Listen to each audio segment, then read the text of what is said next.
Hello, my name is Sadiq Nasir. I am not a Nigerian prince. So today we're going to be talking about some of the issues that affect us all. Some of you would wonder, what's my business with Nigeria? I'm in the UK, I'm in Europe, that sort of thing. We're talking about the internet space. The internet space does not require you to travel with a passport. You can be in the UK and then be in several countries all at the same time online. So we're talking about a borderless society. So today we're going to highlight a few issues that affect us all within the cybersecurity space as regards to internet scam and what are the problems and the solutions.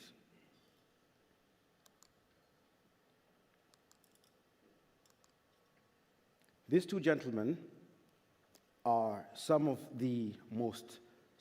two of the most successful entrepreneurs. They lived a very accomplished lifestyle. They have fancy cars. They stayed in hotels that cost about $5,000 a day or $10,000 a day. However, they live double lives. During the day, they are successful entrepreneurs, but at night, they are internet scammers. But a lot of people didn't know about this. So they created a lot of followership, a lot of fan base, and everybody wanted to be like them because they were living the life as far as people were concerned. But as I speak to you now, these two gentlemen are spending, they are in the correctional facility in the US at the moment, which is a good thing.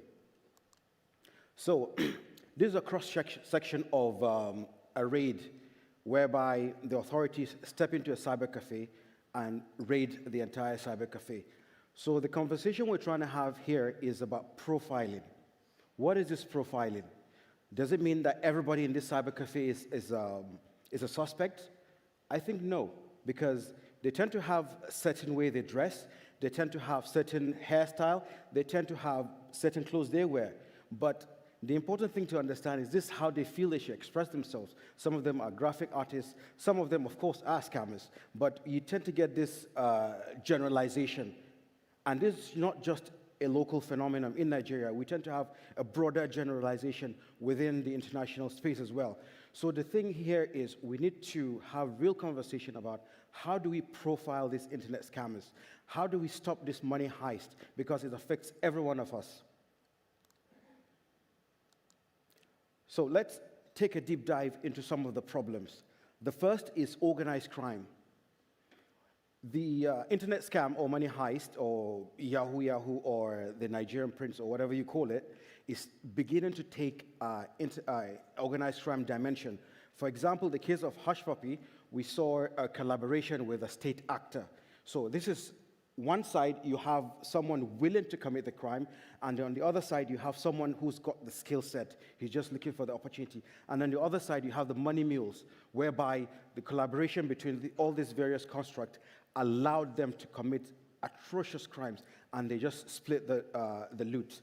So we sometimes, in the cybersecurity space, tend to dismiss them, that, oh, they're just low-level hackers, they're just using basic tools. We shouldn't dismiss them for too long because over time they become more sophisticated and they'll be able to carry out more complex attacks. That leads me to the next point.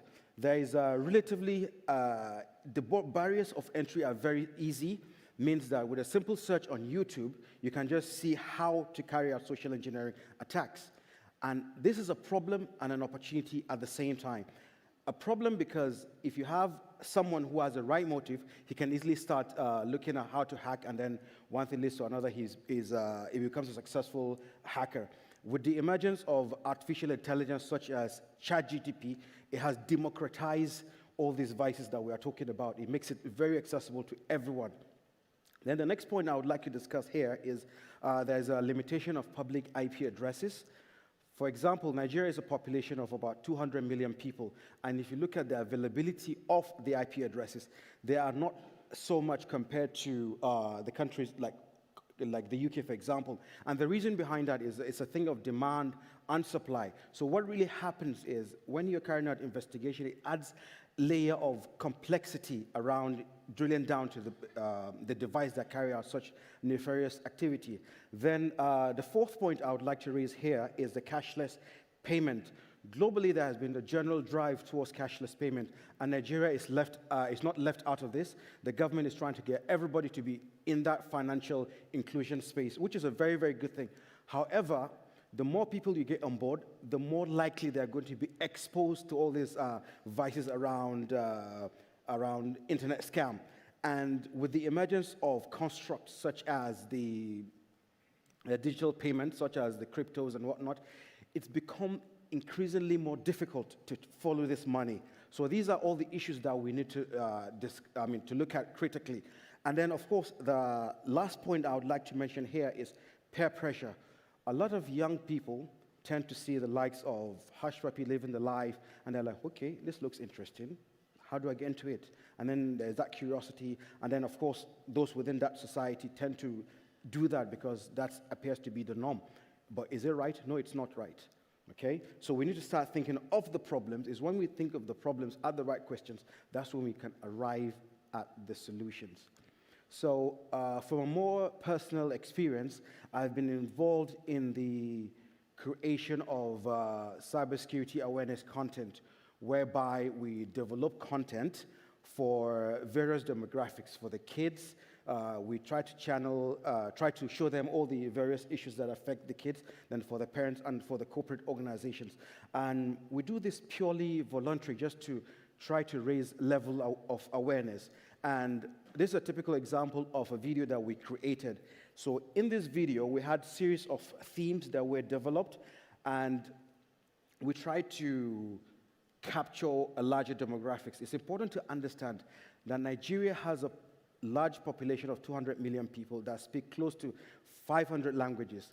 But what we did was we highlighted 3 major languages, which is the Hausa language, the Igbo language, and the Yoruba language, and we translated this content. Some of them were pushed out to social media, some of them were pushed out to radio stations to try to reach as much people as possible, carrying out various awareness for the various groups of people. So this is me with the younger kids. At first, when we started having discussion with these kids, trying to raise awareness, when I got to the classroom, I'm like, okay, how do I communicate with them? How do I talk to them? I know I can't lecture them. So I said, okay, let's just try to gauge it out. And funny enough, the first question I asked them was, do you know what cybersecurity is? And they kind of have an idea what cybersecurity is. Then the next question I asked them was, do you know what a hacker is? They're like, yeah, a hacker is this, a hacker is that. I said, whoa, indeed, the construct of digital natives is real. These kids have access to their parents' device, and they pick up knowledge. I'll give you a specific example. When I give my dad a certain a device, okay, try this on the internet, it takes him a while to figure it out, but with these kids, you don't even need to tell them what to do. They figure it out. So the idea is to have more awareness to these kids, give them various opportunities in life. You might think it's too early, but no, it's not too early. The idea is to catch them young, give them various options around cybersecurity. You want to be a hacker? Fine. These are the courses that you need to take to be a successful hacker ethically. Ethically, it's important to emphasize that so you don't have people going off the wrong tangent. And this picture here represents a more older audience who are those in the secondary school. The secondary school tend to have slightly different issues that affects them, which is around cyberbullying, where you have a picture of maybe someone, for instance, someone can be sleeping in the classroom and then another person takes a picture of him, puts it online or in a forum or somewhere, and then that affects that person that his picture is taken. And the sad reality is a lot of people don't know this is wrong. You're supposed to, when you take pictures of people, you need to ask for permission. Hey, I took a picture of you. Is it okay to upload it? Because you can affect them long term, because we have people committing suicides in various parts of the world for pictures that were put or videos. So generally, the idea is to have conversations, not just about internet scam. Internet scam is one of it, but we need to have broader conversation with different demographics of people, try to educate them between the right way and the wrong way, because the opportunities are endless if we use our capacities right. This is another picture of school kids. I learned a lot from this visit. This was an hour engagement, and I learned a lot from them. So I think we need to have more conversations around how can we get these young kids on board. Having discussed my own personal experience from my association, I think it's important to look at the general solutions. This might not be in any particular order. However, let's try and understand them one after the other. The first one is mentorship. How do we build a strong system of mentorship? I believe every one of you here has the capacity to educate the next person on what are the various issues around cybersecurity. You can mentor someone, because I always get this request: hi Sadiq, I want to get into cybersecurity. What do? I try to be patient with them and guide them, because that 5 minutes that you get can actually save someone's life. You might not imagine it now, but we're talking about long term. Then, of course, we need to do more cybersecurity awareness. We need to throw out more content. We need to throw out more, not just content, but meaningful content that serves certain demographics, especially the young, vulnerable people that are capable or have the potential of going into money heist, that's the internet scam. Then, of course, once we've done that cybersecurity awareness, we need to look at strong capacity building. We have a lot of not-for-profit organizations in Nigeria that have been sprawling up, and I think we need to generally commend their effort. We need to appreciate what we've done. For instance, we have the Diary of Hackers, which is a new organization that has been set up in Nigeria. They're mostly in their 20s and in their teens, and they're doing so much in creating awareness around cybersecurity, creating career path, and then, of course, CSHAN, which is my association, where it's called the Cybersecurity Expert Association of Nigeria. We set this up a few years ago, and so far so good. We have a branch in the UK, and we've got a branch in the US. And the activities that we do is create awareness, tell people what are the various cybersecurity options, how do you stay safe online, and various constructs within that domain. Then, an important factor we need to look at, we need to start discussing how do we create real opportunities. When I'm talking about real opportunities, I'm talking about SMEs, I'm talking about entrepreneurship.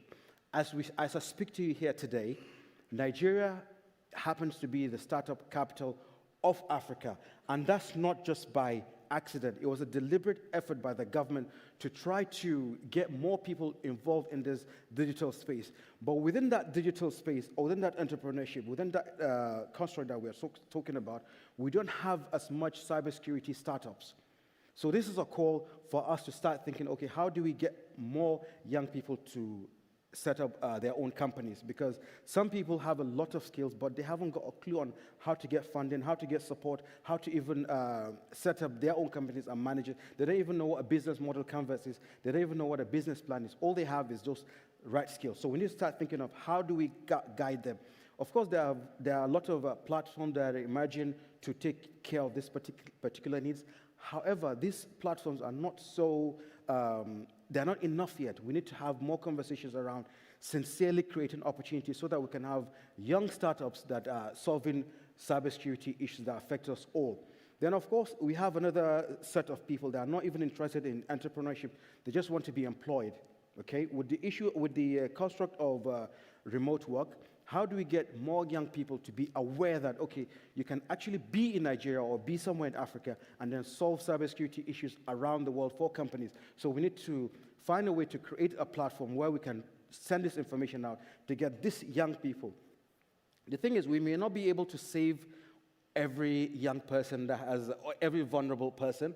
However, we can start somewhere. There are a lot of existing projects. We just need to key into existing projects and expand them, okay? Then the last point I would like to look at as part of the solution is volunteerism. We need to structure volunteerism, create it as a real opportunity, because there are a lot of sites that create volunteerism opportunities where you can go and help out with your basic cybersecurity skills. So what this does is it gives you a sense of relevance. You get to have a certificate for your achievement. And it's a good thing. We need to tell people that, okay, look, you can actually volunteer in this conference. You can actually volunteer in this cybersecurity training. You can actually volunteer in this cybersecurity, maybe startup, so you can make your own little contribution. And what you get in the end, you get knowledge, you get skills, you get a certificate to show that, yes, you have volunteered your hours. So we need to start thinking, how do we do this? How do we make it more formal? In closing, I need to remind us all that cybersecurity is a shared responsibility. Cybersecurity is a responsibility that involves every one of us here in this room and those online. The question is, what would be your own individual contribution? Thank you very much.